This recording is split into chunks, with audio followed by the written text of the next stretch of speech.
Hi, welcome to another episode of the 777 podcast. My name is Matt, and today's subject is really important for self-discipline and self-development, and is be reliable. And I'm going to break that down in exactly what that means. In my opinion, in my perspective, being reliable has got to be one of the most important characteristics an adult can have. And I say that because, let's just use a career as an example. You know, whatever career you got, whether if it's you're a janitor or you're a firefighter or you're a politician, doesn't matter. Everyone has a boss. We're always going to have a boss, someone above. Some bosses suck, some bosses are really cool and you respect them. But from a boss's perspective, whatever your task that you're assigned to get done, it's so much easier on that person and everyone else that you work with if they are told, you know, Matt's assigned to do this, and in their minds they don't even have to worry about it. They'll just know that I take care of it to the best of my ability. That's where you want to be. You want to be able to be reliable, not only for the career aspect, but with the relationships that you have in your life. And just think, how many truly reliable people do you know? And everyone knows what it's like to be in contact with someone who's completely unreliable, because they're just, always late. They say they're going to do something and they never do it, or very rarely, always with the promises and this and that. Everybody knows somebody like that. Don't be that person, because your relationships will improve greatly if you could just be reliable. Again, just being on time is so simple. I've always been pretty good with time.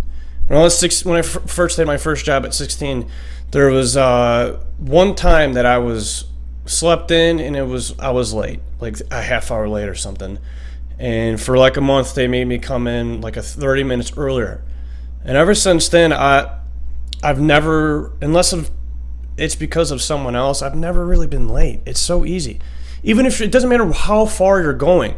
Now that everyone's got a smartphone, type in the address and see the estimate. If it's 30 minutes, then just leave 15 minutes early. And you're always going to be, and this is something you learn in the fire service, if you're on time, you're late. You want to be early, because that makes you look good. That makes you look reliable. And you're giving yourself a bit of a cushion, no matter, if there's traffic, or if there's a car accident, or if you miss a turn. If you leave just 15 minutes early, it's going to make your life so much easier, because if you're running late, you're going to hit every single red light. Every single red light, every single pickup truck that's, carrying a bunch of, like a dresser and a bunch of crap that's going 10 miles an hour, that's going to pull right in front of you. And you're just like, oh my God, I'm late. That frustration of being late sucks. I hate that. So I put it, and it doesn't take really hardly any extra effort. Just figure out how long it's going to take you and leave 50 minutes earlier than that, Shit, man, if you can't be on time, then you need a lot of work. That's one example. And again, I want to use the career example. I am personally saying this to myself, but I'm sure other people, if you're watching this, you want to be like that as well. So if you're here and you're thinking about it, then you're already on the right track. This is all about self-improvement. A lot of stuff that I talk about is self-improvement, and just you're never going to be perfect. Like, let's get that out of the way. No one, of course, it's so cliche to say, but no one is perfect. But if you put in effort, steady, consistent effort, that's how you go. That's how you go forward. And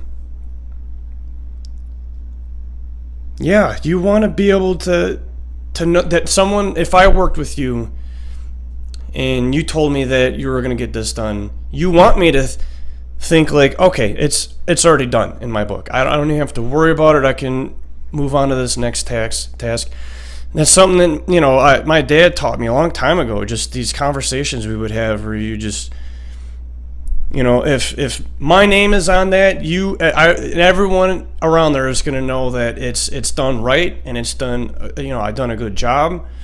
Doesn't mean you can't make mistakes here and there, but if you just try, if people see that you try, you can make mistakes every single time you're out there. But if they know that you try and you improve a little bit, that stuff goes a long way. It really does. You want to be reliable. You want to be on time. You want to be able to do a good job to the best of your abilities, and for others to know that. And that's just another aspect of building relationships, because you want to build a relationship with the people that you work with, or at least the people that you like. Self-improvement, self-discipline, all this stuff entangles with itself, and they fuse together, and they branch out, but they're ultimately the same thing in the end. That's what you want, Yeah, self-discipline is a whole other thing. To be able to, you do not want to do this, but you make yourself do it.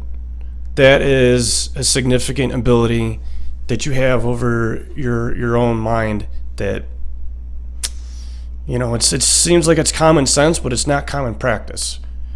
If you're a self-disciplined person, you just get shit done. It doesn't matter. And exercise is a good, tool to exercise self-discipline. It's okay, make a schedule for yourself. 3 days a week, I'm going to run 1 mile. If it's today's running day, then get up. Even if you take a little bit of time stretching, whatever, get up, find the time to do it, go run, and you feel so much better. You feel so much better knowing that, man, I really didn't want to do that, but I did it anyway. Running and making any kind of exercise, that is, it's you're sharpening the blade. You're shing, shing. You're honing a craft and a skill that is, it takes a lifetime to master, but even if you're self-disciplined part of the time, even that is, you're not going to be incredibly self-disciplined overnight. It's just not going to happen. But I'm on that track. I feel like I'm on that track. I'm not that self-disciplined, but I'm organized, or I try to be organized, because it's hard for me to get things done that if I have a lot of stuff done. So behind me is my dry erase board, where I literally write a list out. Sometimes I'll write stuff on my hand. I've been doing that since high school, because I'll forget the notebook or whatever that I wrote the assignment on. So I can't forget this. And I'm always going to look at my hand. Do whatever you need to do. Do whatever you need to do. Put in extra effort. Be organized. Write stuff down. Write a journal. It's so interesting to have raw emotions and a lot of things going on up in your head, and you just take the time to write it out. Take like an hour or 45 minutes of good writing something out, and then walk away and come back to it. It's amazing.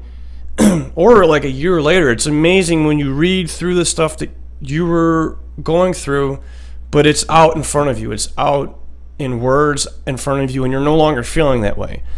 So I would encourage anybody to do that, because that, again, I don't write all the time, but I write more than I ever have. So yeah, we're going to end it there. Thank you for listening. Please consider subscribing if you enjoyed. Peace.